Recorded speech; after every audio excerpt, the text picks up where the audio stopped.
अगला सेशन हम शुरू कर रहे हैं और ये सेशन हमारा राजनीतिक सेशन है। How to build a non partisan agenda for Uttar Pradesh. Pradeep Mathur ji CLP leader Congress हमारे साथ हैं। दिनेश मोहन जी हैं जो कि बीजेपी के नेता हैं। जूही सिंह समाजवादी पार्टी के नेता हैं और एससी मिश्रा जी बहुजन समाज पार्टी से हैं।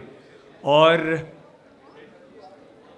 मैं अपने साथी राहुल कंवल को आमंत्रित करना चाहूँगा इस सेशन को मॉडरेट करने के लिए। राहुल आइए। उत्तर प्रदेश में विकास का एजेंडा क्या हो सकता है? क्या सब पार्टियां मिलके जाति से परे, धर्म से परे सोच सकती हैं यूपी के डेवलपमेंट के बारे में? जिस तरीके से गुजरात में एक डेवलपमेंट का मॉडल बना, मध्य प्रदेश, राजस्थान के डेवलपमेंट के मॉडल की चर्चा हुई, यूपी के डेवलपमेंट मॉडल की चर्चा कब होगी? आइए India today state of states में इस बहस को शुरू करते हैं। सबसे पहले समाजवादी पार्टी की स्पोक्सपर्सन जूही सिंह से पूछते हैं कि यूपी के डेवलपमेंट मॉडल की कभी चर्चा क्यों नहीं होती? मतलब चर्चा होती है लेकिन वो होती है नेगेटिवली कि ये नहीं हो रहा, ऐसा नहीं हो रहा, वैसा नहीं हो रहा, क्राइम बहुत ज़्यादा है। जब पिछड़े हुए, गुजरात को आप छोड़ दीजिए, पिछड़े हुए स्टेट्स हुआ करते थे, राजस्थान भी, मध्य प्रदेश भी, वहाँ पर भी अब विकास की एक किरण दिखती है। उत्तर प्रदेश में फिलहाल ऐसा क्यों नहीं हो? नमस्कार।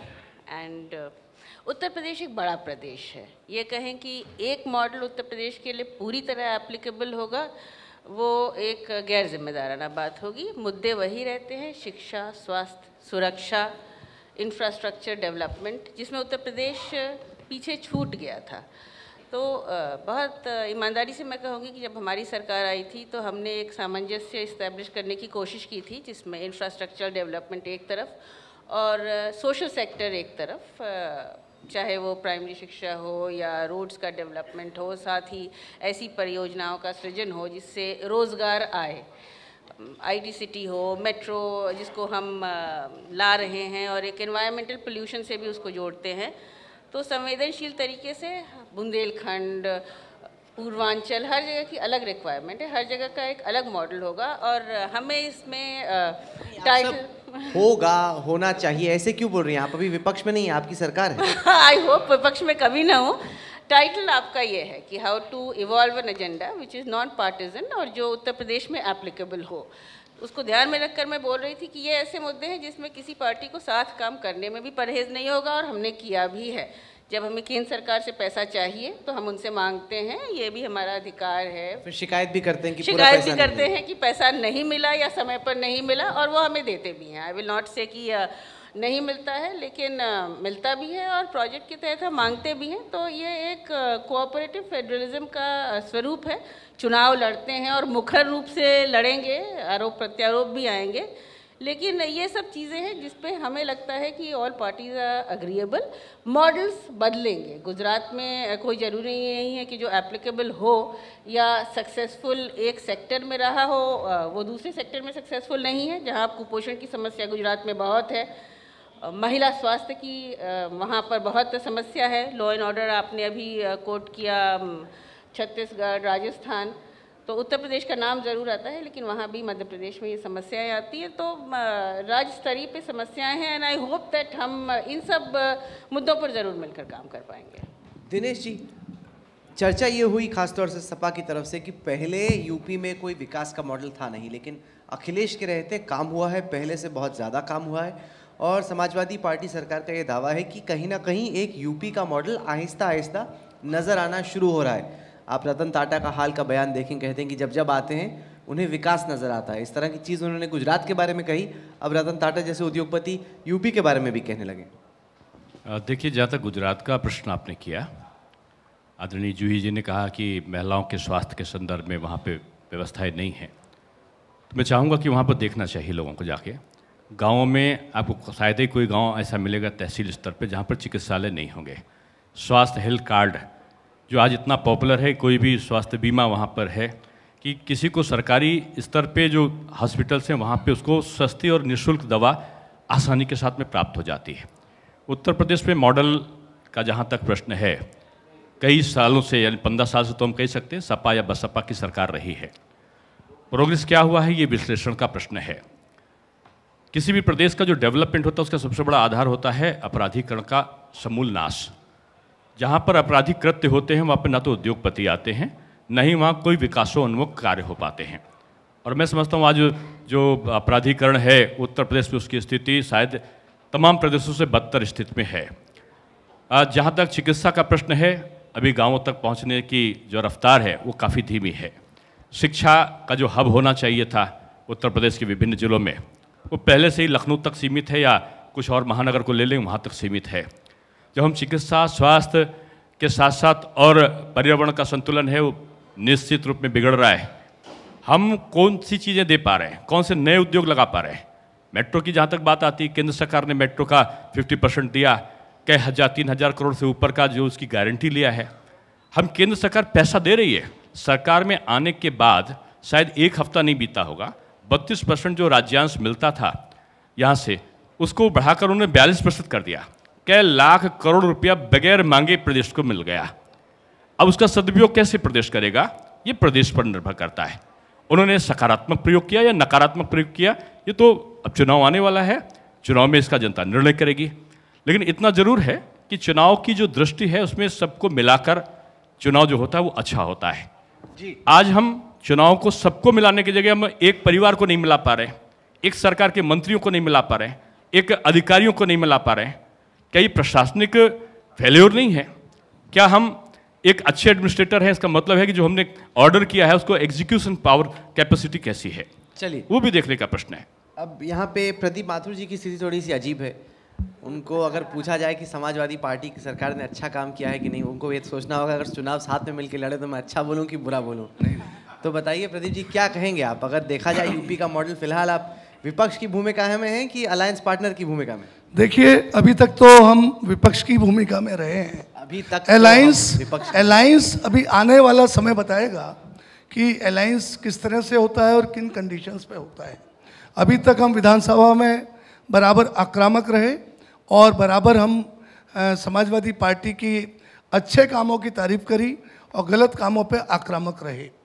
हालात, बात ये नहीं है, हमारे मेयर साहब अभी बता रहे हैं कि इनकी सरकार ने ये दिया वो दिया, ये तो इनका दायित्व हो जाता है।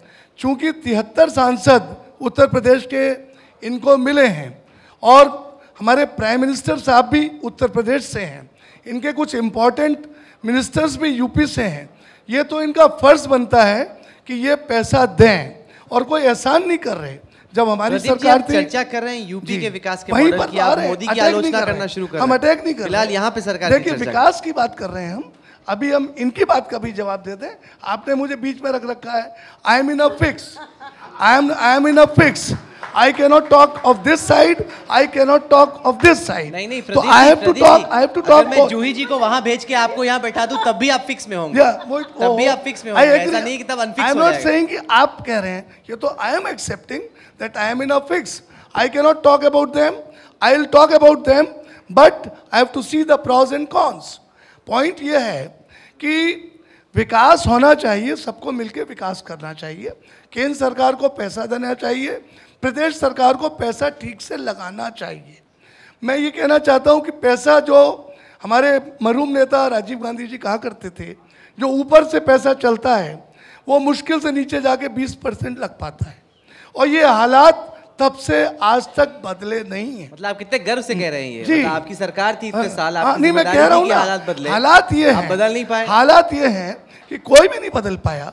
इनकी भी सरकार उत्तर प्रदेश में नहीं, हम बदल लेना, जनधन योजना बनाया है, डायरेक्ट दे रहे हैं, 2.5 साल बीत गए, आप विरोध कर रहे हैं। 2.5 साल बीत गए, आप कहाँ बदल रहे हैं? आपने तो देश को लाइन बदलना शुरू किया, आपने तो नोट बदलने के बजाय मानसिकता बदलने की आपने गलत जगह हाथ डाल दिया। कार्य हमने किया। आपने ऐसी जगह हाथ डाल दिया कि जहाँ ततैये ही ततैये हैं, आपने बर के छत्ते में हाथ डाल दिया। देखिए, जब सीधा पैसा जनता के पास में पहुंचने लगा, ये उम्मीद नहीं थी, तो उसमें आपत्ति क्या है आपको? अगर खाते में पहुंच जाएगा पैसा तो उसमें कांग्रेस को आपत्ति क्या है? ये वाकई में नेताओं की सबसे बड़ी दिक्कत है। जब ऑनलाइन विकास की चर्चा कोई नहीं करना चाहता, मोदी के ट्रैक रिकॉर्ड की चर्चा कर लीजिए। नहीं, कहाँ आपको जो सवाल पूछा गया वो तो विकास में था, आपका एक भी जवाब ना आपका विपक्ष में जवाब था, ना बीजेपी के मेयर साहब का। सवाल तो मैंने पूछा ही था, आपने जवाब नहीं दिया। मैंने कहा ना, आप इनको बचाने में लग गए। नहीं, आपने मैं कहा किसी कि को आप नहीं कॉन्स गिनाएंगे, तो आप गिनाइए कॉन्स। एक सेकंड माथुर साहब, गिनाइए आपके हिसाब से अखिलेश की सरकार की 10 सबसे बड़ी खामियां क्या? देखिए, बात यह है कि अखिलेश जी ने कोशिश पूरी करी, परंतु दिक्कत यह हुई कि जो बात इन्होंने आखिरी साल में करी, जो चचा भतीजे और घर की जो लड़ाई सड़क पे 5 साल बाद आई, वो यदि शुरुआती दौर में ही आ जाती तो हालात ठीक हो जाते।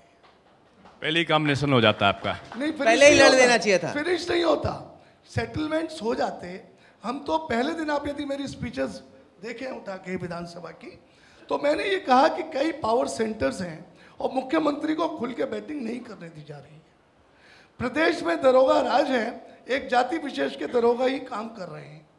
इसलिए जहाँ तक कानून व्यवस्था का प्रश्न, आपने जो बात करी, वो मुख्यमंत्री चाहते थे, मैं कोई सपोर्ट नहीं कर रहा कि कानून व्यवस्था ठीक हो, परंतु एक चाचा चाहते थे कि उनका दरोगा पोस्ट हो, दूसरा चाचा चाहते थे कि उनका दरोगा पोस्ट हो, एक और चाहते थे ये काम हो। तो जूही जी इसका जवाब दीजिए, क्योंकि दोनों, एक जो पूरा विपक्ष है और दूसरा जो आधा विपक्ष है, दोनों आरोप ये लगा रहे हैं कि कहीं ना कहीं यूपी के विकास के मॉडल की चर्चा कहाँ होगी। सबसे बड़ी दिक्कत तो ये है कि आपस की जो आपकी फर्स्ट फैमिली की लड़ाई है, मतलब गांधी फैमिली में इस तरह से हम नहीं सुनते हैं कोई लड़ाई होती भी तो पर्दे के पीछे ही होती होगी, सामने तो नहीं होती। लेकिन आपके फैमिली में जो लड़ाई होती रहती, फिर आपको भेज देते हैं बचाने के लिए। बताइए कितनी खराब स्थिति में हैं आप। गांधी फैमिली में हो चुकी, बहुत पहले हो चुकी, और माननीय मेयर साहब ने उसका फायदा भी एक बार तो उठाया। हो गया पार्टीशन। अब मैं इस पे कैसे बोलूं, उनकी फैमिली का मैटर है। जहाँ तक कांग्रेस की बात है, अगर इनको कुछ कमी लगती है, इनका सकारात्मक सहयोग लेंगे हम लोग, सक्रिय सहयोग लेंगे, और बीजेपी से भी सजेशन ले लेंगे, मेयर साहब से भी। 73 सांसद ही नहीं, 73 गांव मेयर साहब बता दें उत्तर प्रदेश में, जिसका बीजेपी ने जीर्णोद्धार भी किया हो। अगर 73 गांव इन्होंने अपने कॉन्स्टिट्यूएंसी में कर लिए हो तो हमें नाम बता दें कि चमका दिया। इतना पैसा तो इनके पास होगा। नहीं 73 नहीं, 403 विधानसभाएं हैं। सर मैं एमपीज की बात कर रही हूँ। एमपीज में बता रहा हूँ, जो उज्ज्वला योजना के अंतर्गत कोई भी लोकसभा क्षेत्र नहीं है जहां पर गैस का फ्री कनेक्शन नहीं हुआ। मैं अब बोल रहा हूँ, और कहीं पर माय टर्न प्लीज सर, आप मेरे बड़े भाई हैं और मैं आपकी बहुत इज्जत करती हूँ। अपने समय में I will just ask 73 villages in 73 MP constituency जहां कोई दिक्कत ना हो। बिल्कुल आपने उस गांव को एक मॉडल, रामराज तो भी आना बाकी है, लेकिन जो दीनदयाल विद्युतीकरण योजना है ना, दीनदयाल विद्युतीकरण योजना में जब आएगा सो आएगा। लेकिन दीनदयाल विद्युतीकरण योजना में, सुनिए मेयर साहब, आपने कहा कि हमारे बड़े बड़े मंत्री हैं, बड़े बड़े मंत्रियों के बड़े बड़े मॉडल वीआईपी गांव हैं जिनको आपने आदर्श ग्राम के तौर पे पेश करने की कोशिश की। हमारे रिपोर्टर्स ने जाके उन गांव का मुआयना किया और देखा कि उन मॉडल गांव में, कहने के लिए मॉडल गांव में, जहां पे आपकी सरकार है, आपका तंत्र है, आपका पैसा है, आपकी 56 इंच की छाती है, वहां पे भी कुछ नहीं बदला था। देखिए, मैं अब कभी कभी कैमरे का मुख जहां होता है कि मैं शहर में बहुत साफ हुआ, एक सपोज कर लें, कैमरा जहां पे कूड़ा पड़ा होगा वहीं पर दिखाएगा। कभी कभी कैमरे का भी दोष हो जाता है, लेकिन मैं आपको चुनौती के साथ कहना चाहता हूं कि 2 किलोमीटर जहां सड़क बनती थी। मैंने आपको बताया नहीं कि हम कौन से गांव में गए। मैंने आपको बताया नहीं, मैं आपको कि आपने पहले ही बोल दिया कि मतलब दोष तो कैमरे का ही है। आप जैसा दिखाना चाहेंगे वैसा दिखेगा, और आप सकारात्मक दिखाना चाहेंगे तो सब सकारात्मक दिखना शुरू होगा। लेकिन जो सरकार ने योजनाएं चलाई हैं, आज जो एनएच की राष्ट्रीय राजमार्ग बन रहे हैं वो 20 किलोमीटर 18 किलोमीटर पर डे बन रहे हैं, जबकि पहले 2 किलोमीटर बनते थे। आज दीनदयाल विद्युतीकरण योजना में कोई भी उत्तर प्रदेश का लोकसभा ऐसा नहीं है जहां पर बिजली के खंभे न गिर गए हों। उज्ज्वला योजना में कहीं गैस सिलेंडर कहीं ना हो, ऐसा नहीं हुआ है। आज जो स्किल इंडिया है, मेक इन इंडिया है, आज जो यहाँ पर विद्युत का उत्पादन पूरे देश में हो रहा है, उसका प्रभाव जो ऑस्ट्रेलिया से यूरेनियम आ रहा है और रसा से यूरेनियम आ रहा है, इतना बड़ा विद्युत का उत्पादन होगा, उससे सारा लाभ तो उत्तर प्रदेश को मिलने वाला है। उत्तर प्रदेश में जितना आपदा प्रबंधन के लिए अभी 6,000 करोड़ रुपए तो गन्ना किसानों को बकाये के लिए दिया, 33,000 करोड़ रुपया उन्होंने आपदा प्रबंधन के लिए दिया, जो किसानों पे आपदा रही उसको करें। यहाँ किसानों के लिए फसल बीमा योजना को लागू किया कि आप वहाँ करें, जो भी फसल का नुकसान होता है किसानों को प्राप्त होगा। एक जो यूरिया खाद मिलता था, नीम कोटेड यूरिया कर दिया। आज उसके लिए लाठीचार्ज नहीं करना पड़ता है। आज यूरिया खाद के लिए बगैर लाइन लगाए आपको किसान को वहाँ पर उपलब्ध हो जाता है। हम तमाम चीज़ों पर स्किल इंडिया के अंतर्गत तमाम प्रकार के जो प्रशिक्षण शिविर हैं कौशल विकास के, उनमें लोगों को ट्रेंड करके उनको रोजगार के अवसर उनको प्रदान करवा रहे हैं। तमाम प्रकार की इंडस्ट्रीज लगना प्रारंभ हो गई हैं। जूही जी, स्किल इंडिया का उन्होंने जिक्र किया, विद्युतीकरण का, कि हर जगह वहाँ पे एलईडी बल्ब्स लग रहे हैं, खंबे लग रहे हैं। उन्होंने बिजली का जिक्र नहीं किया, उन्होंने कहा कि हर गांव में खंबा जरूर लग गया। साथ ही साथ उन्होंने कहा कि रोड्स बहुत तेजी से बढ़ रहे हैं। उन्होंने कहा कि किसानों को पैसा मिल रहा है यूरिया के लिहाज से। एम्स लगाया, IIT लगाया, उससे प्रारंभ हो गया, खाद का कारखाना शुरू किया है। नहीं हो रहा। राहुल जी, इन्होंने कहा नेशनल हाईवेज, तो वो प्रदीप जी बेहतर जवाब देंगे कि इन्होंने क्यों नहीं बनवाए, और ये बहुत तेज़ी से बनवा रहे हैं। हमें तो बहुत जगह नेशनल हाईवेज की हालत ख़राब ही लगती है, खंबे गिर गए हैं। दीनदयाल उपाध्याय योजना एक मेरे ख्याल से नाम परिवर्तित करके योजना बनी है, और उसमें जो स्टैंडर्ड्स हैं वो ये हैं, वो परिवर्तित है। नहीं नहीं, जो बुरा काम हो रहा है वो नाम परिवर्तन है। नाम जो यूपीए गवर्नमेंट के थे सारे नाम बदल चलिए, जब दिए। आपका नाम था तो आपने क्यों नहीं किया? माथुर साहब, अगर हमने परिवर्तित करके अच्छा माथुर किया। साहब, ये नहीं बताइए, सर, नाम छोड़िए। हम लोग एक शेक्सपियर नॉन ने कहा कि पार्टीजन ला रहे हैं एजेंडा, जो सब पार्टीज लागू नहीं, जैसे करेंगी। स्वच्छता अभियान बीजेपी ने चलाया पूरे भारतवर्ष में, आपने क्लीन सिटी ग्रीन सिटी बाद में चला दिया, तो सर, नाम का परिवर्तन तो नहीं, आपने नहीं किया। सर, अब मैंने किया। ये और समाजवादी पार्टी ने सर, किया। मैं अपने हमने आप को प्रधानमंत्री इतना- आवास योजना चलाई, सर, आपने मैं लोहिया अपने आप को आवास कर इतनी दिया। ज्ञानी नहीं पैसा समझती हूँ केंद्र कि- का मैं माथुर साहब से पूछना चाहता हूँ कि नाम छोड़िए, वो शेक्सपियर ने कहा व्हाट्स इन अ नेम, उसको किनारे करते हैं, लेकिन ऐसा क्यों है कि आपके दौर में 2-3 किलोमीटर दिन के बन रहे थे और इनके दौर में 18-20 किलोमीटर दिन के बन रहे हैं? अब ये तो पता करना पड़ेगा, क्योंकि ये लोग तो बोलते बहुत हैं, सपने बहुत दिखाते हैं। आप उसका जाइए, खंडन कीजिए, गलत आप है। बनारस की हालत देखिए ना, नहीं, आप उसका खंडन आप करिए कि बनारस गलत की बोल रहा हालत हूँ। देखिए कि कितनी दुर्दशा है बनारस की। बनारस से घाट जाके देख लिया, आज नहा अरे लेंगे वो आप। आपने थोड़ी बनाए, मैं तो 8-10 बार गया अरे, बनारस सफाई में, तो मुझे हमने कोई करी है परिवर्तन ना। ही नजर नहीं आया। लाइटिंग एक हमने सेकंड, की है, माथुर सफाई साहब, हमने की है। माथुर साहब, बनाएंगे आप। माथुर साहब, मैं चर्चा कर रहा हूँ नेशनल हाईवे की। अगर आपको बनारस की स्थिति पर सवाल पूछना, महिला यहाँ पे बैठी है, एसपी की स्पोक्सपर्सन, इनसे पूछिए ना, बनारस तो इनको देखना है। वो सक्रिय सहयोग दे रहे हैं हमको आज। नहीं, अगर बनारस में आपको विकास नहीं दिख रहा, सवाल आप गलत तरफ पूछ रहे हैं। नहीं वो क्या वो नहीं तो हम नहीं? इनके बड़बोलेपन की बात कर रहे हैं। नहीं, अरे हकीकत है कि नहीं, NHAI का डेटा है। देखिए, पहले NHAI 2-3 में- किलोमीटर पर डे रोड्स बन रही थी, अब 18-20 बनारस में भी किलोमीटर बन बनी रही है। हैं। ये दिनेश जी का तो डेटा है नहीं, तो NHAI का डेटा है। कितने हैं? NHAI का डेटा है ना sir. I know, I do agree, but I don't foresee. मैंने तो देखा कि मथुरा आगरा का हाईवे बन रहा है, LNT वाले बना रहे हैं, इतनी हालत खराब है, धक्के खा कर नहीं, रोज धक्के मौतें तो जब- होती हैं, जब सड़क खोदी रोज जाएगी तो एक्सीडेंट धक्के होते खाना हैं। पड़ेगा, लेकिन बन जाएगी तो जो धक्के नहीं टाइम खाना स्पेंड पीरियड था, वो टाइम स्पेंड पीरियड निकल चुका है, काम समाप्त होने पर आ रहा है। मथुरा जैसी पवित्र नगरी में रोज एक्सीडेंट आपके NHAI वाले कराते हैं, हम कहते रहते हैं, कुछ होता ही नहीं है। देखिए, आपकी हाँ, 10 देखिए, साल तू- सरकार रही है, आपने NH नहीं शुरू कराया, अब बीजेपी ने अगर शुरू करा दिया तो NH आपको तो हमारे साधुवाद टाइम में देना शुरू हो गया चाहिए। था। इन 2.5 सालों में कोई प्रोग्रेस नहीं हुई।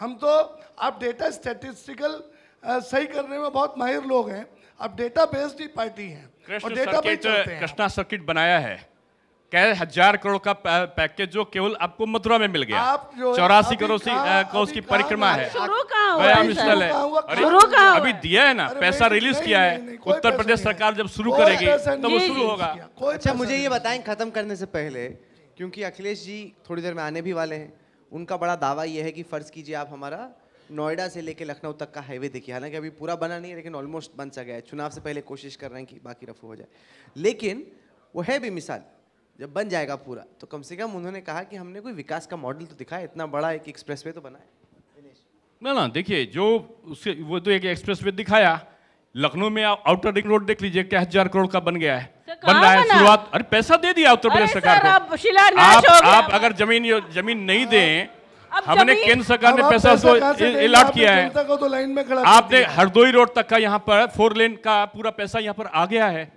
जब पैसा केंद्र सरकार ने आपके अकाउंट में क्रेडिट कर दिया है, तो करना ये दायित्व प्रदेश सरकार का है कि जमीन को थोड़ा उपलब्ध कराएं। सांसद जी से कहिए सक्रिय सहयोग करें। चलिए, इस सेशन को हम यहीं पे ख़त्म करते हैं, वक्त कम है। नहीं, सवाल मैं इसलिए नहीं ले पाऊंगा क्योंकि थोड़ी देर में अखिलेश जी आने वाले हैं, उसके बाद आप अखिलेश जी से सवाल पूछिए, वरना क्या होगा, वो आ जाएंगे और उससे पहले का सेशन खत्म नहीं होगा। नहीं, ऐसा हो नहीं सकता, हमें यहाँ पे ख़त्म करना होगा। कुछ देर में जब मुख्यमंत्री महोदय होंगे तब आप उनसे सवाल पूछ सकते हैं। मैं उस वक्त वादा करता हूँ कि आप लोगों के सवाल मैं ज़रूर लूँगा, ये गारंटी रही। लेकिन फिलहाल हम लोग वक्त पे चलने की कोशिश करते हैं। और कुछ साफ हुआ कि नहीं विकास के मॉडल के बारे में, लेकिन ये साफ हो गया कि अलायंस की तरफ ये दोनों पार्टियां अच्छे से बढ़ रही हैं। चलिए, बहुत बहुत शुक्रिया। Saeed, over to you. Thank you. नहीं, सवाल नहीं प्लीज़, बहुत करेंगे सर, सवाल जवाब होगा। Thank you very much.